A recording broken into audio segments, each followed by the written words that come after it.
Boa noite, igreja, graça e paz. É motivo de muita alegria nós estarmos aqui reunidos mais uma vez para trazer uma palavra. Domingo eu dei uma escapulidazinha, uma descansada, mas estamos aí firmes e fortes para o início do mês que se avizinha, um mês abençoado. Mas antes de falar, meditar na palavra, vamos orar, vamos agradecer a Deus. Pai, queremos colocar essa noite diante do Senhor, queremos te agradecer por esse dia tão maravilhoso, onde nós já temos experimentado as tuas graças. Espírito Santo, fala conosco através da tua palavra e que nós tenhamos um coração ensinável, Pai. Ó Espírito Santo, como é bom fluir em ti. Espírito Santo, muito obrigado por cada família, por cada casa que receberá essa palavra hoje. Nós já queremos te agradecer em nome de Jesus. Amém, amados? Bom demais, saudade de vocês. Vamos falar de um texto que tem que mexer com a nossa vida, tem que mexer com a sua vida. Eu queria que você abrisse a sua Bíblia lá em Marcos capítulo 4 e eu quero falar naquele versículo específico que vai ser o 34. E o que nós vamos ver nesse capítulo, no capítulo anterior? É Jesus ensinando àquela multidão que estava com ele e os discípulos também, por parábola, todo um conteúdo de reino, um conteúdo de milagre e milagres, um conteúdo de uma vida em santidade com ele. E eu quero me deter aqui a um texto, onde é um texto-chave, uma frase única de Jesus. E eu quero deter nesse texto. Diz aqui, a partir do versículo 33, diz assim: E com muitas parábolas, semelhante a Jesus, expunha a palavra conforme podia compreendê-la. 34. E sem parábolas não lhes falava, tudo, porém, explicava, em particular, aos seus próprios discípulos. Jesus acalma a tempestade. É aqui que eu quero entrar. Naquele dia, sendo já tarde, Jesus disse aos discípulos: Vamos passar para outra margem. E eu quero ficar justamente falar alguma coisa nessa visão de Jesus. Se você buscar o capítulo anterior, você vai ver Jesus ensinando, lecionando, explicando, exortando. E diz o texto que ele falava por parábolas, mas ele, aos discípulos, ele tinha um particular. Qual era esse particular, pastor? Era destrinchar essa palavra, para as pessoas entenderem, os discípulos entenderem o que ele estava falando. E ele falava por parábola, porque as pessoas, elas tinham uma série de deficiências de entender aquilo que Jesus estava explicando. E Jesus também não queria se fazer tão notável assim, de explicar esmiuçadamente, porque o Senhor estava começando o ministério. Então ele só colocava a semente ali para que as pessoas pudessem ter um entendimento daquilo que seria pregado pela vida dele, né, pela vida do filho. Ele só queria deixar uma experiência para aqueles que ouviam, mas aos discípulos não. Ele diz, conforme podia compreendê-la, e sem parábolas não lhes falava, tudo, porém, explicava em particular aos seus próprios discípulos. Ou seja, o Senhor aqui, uma das suas prerrogativas de mestre, de ensinar. Passado esse tempo, diz o texto, que já era tarde, e ele então falou assim: vamos passar para a outra margem. Ora, essa outra margem que eu quero figurar com vocês nessa noite. Pastor, o que significa passar para outra margem? Qual é a sensibilidade que nós vamos ver desse texto depois que Jesus passa a margem? E por que essa palavra vai se aplicar a mim também? Por que vai se aplicar essa passagem de outra margem? O que o Senhor quer falar nessa noite comigo? O Senhor está chamando nessa noite, amados e amadas, que nós venhamos a passar para outra margem. Qual é essa outra margem, pastor? Que outra margem seria? Veja só, o texto, Jesus só está lecionando, só está ensinando. A outra margem será um presente para os discípulos de um poder sobrenatural de Deus. Como assim? Tinha leitura, tinha um entendimento, mas empiricamente uma experiência do poder de Jesus através do Filho de Deus seria manifesto com a outra passagem, com a outra margem. Essa noite eu quero te perguntar, você não quer passar para outra margem? Pastor, e qual seria essa outra margem na minha vida? Seria experimentar o sobrenatural de Deus.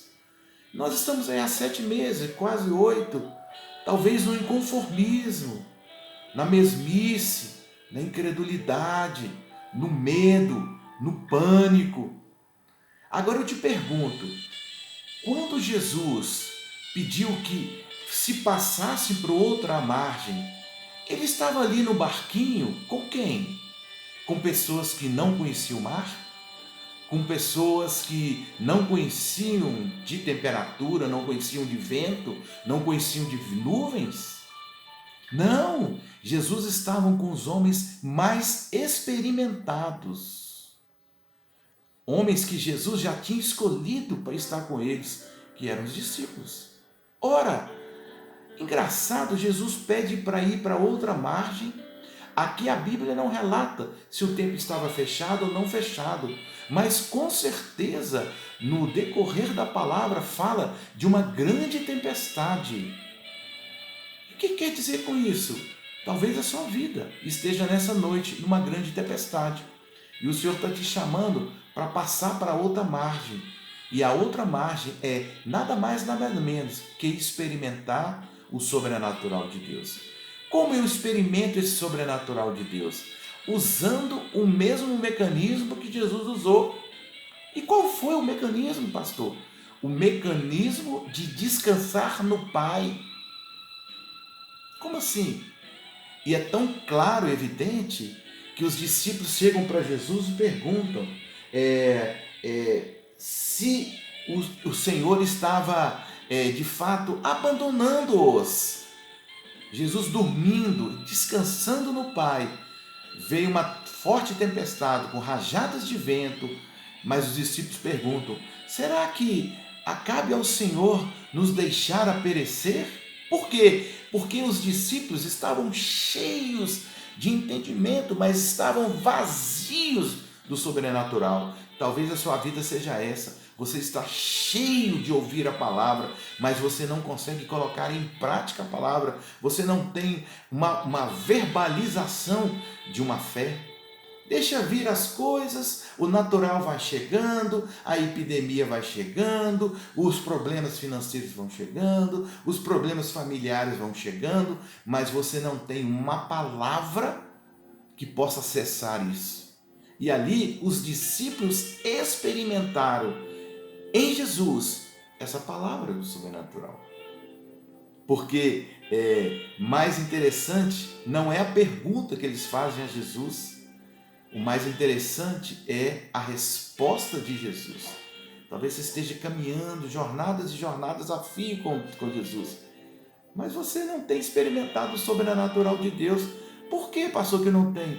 Porque você não quer ser levado a outra margem. Você não quer mais de Deus.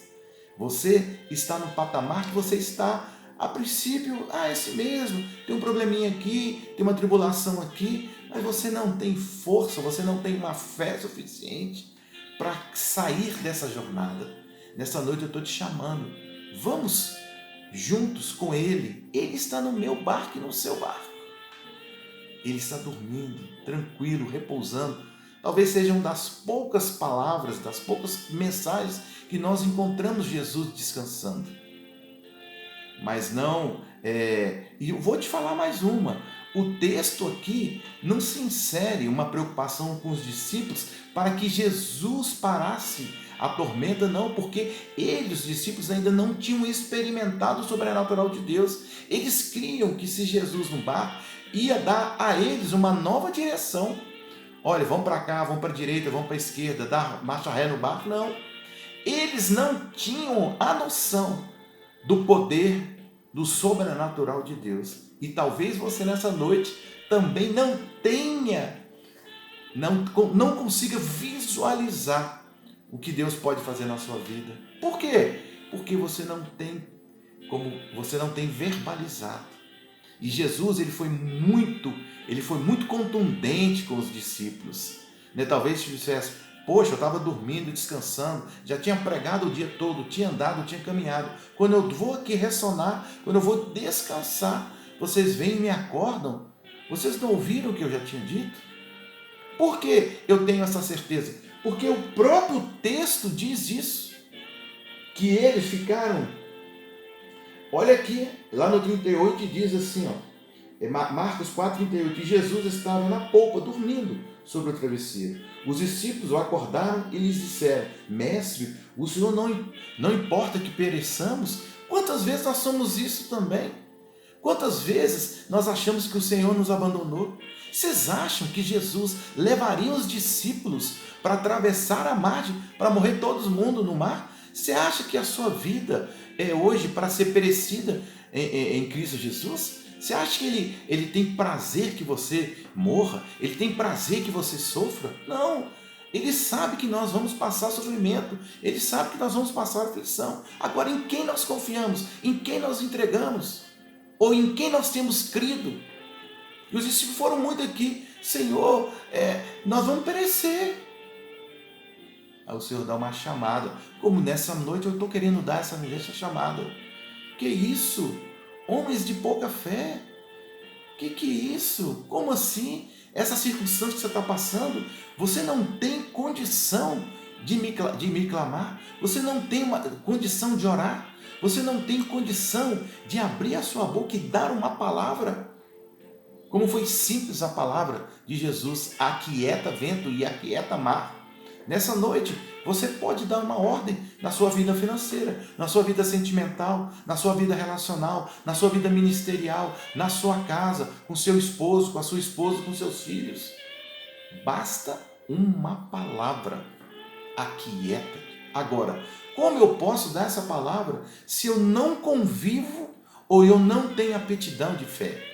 Vocês acham que os heróis da fé descritos aqui em Hebreus não passaram tribulações? Vocês acham que os heróis da fé aqui não passaram? Paulo relata a viagem que ele fez para a Itália e as tribulações que ele passou.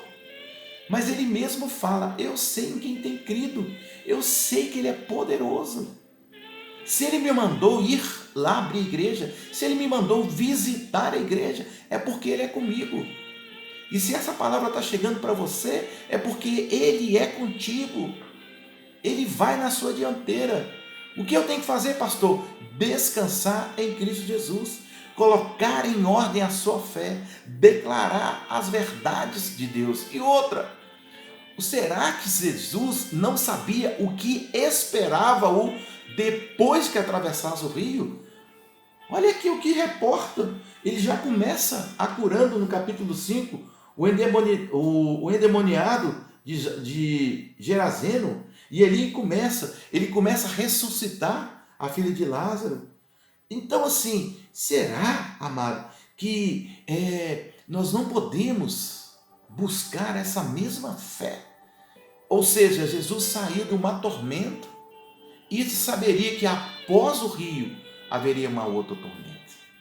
Que nessa noite nós possamos enxergar as tribulações como mero vento, as intempéries como meras ondas que vão passar. Então nessa noite eu quero profetizar na sua vida que essas pequenas tormentas, essas pequenas ondas, elas vão cessar na minha vida e na sua vida. Eu declaro isso na sua vida. Tenha uma paz de Cristo, tenha uma abundância em Cristo. Estamos planejando a abertura, já nós estaremos abrindo a igreja, mas a igreja maior é você, crendo em Cristo Jesus, em tudo aquilo que Ele tem feito na sua vida e na minha vida. Até agora, nada tem te faltado, porque o Filho do Homem habita dentro de mim e de você. Amém? Deus abençoe a sua vida, estamos juntos e um abração nosso aí para todos vocês. Deus o abençoe.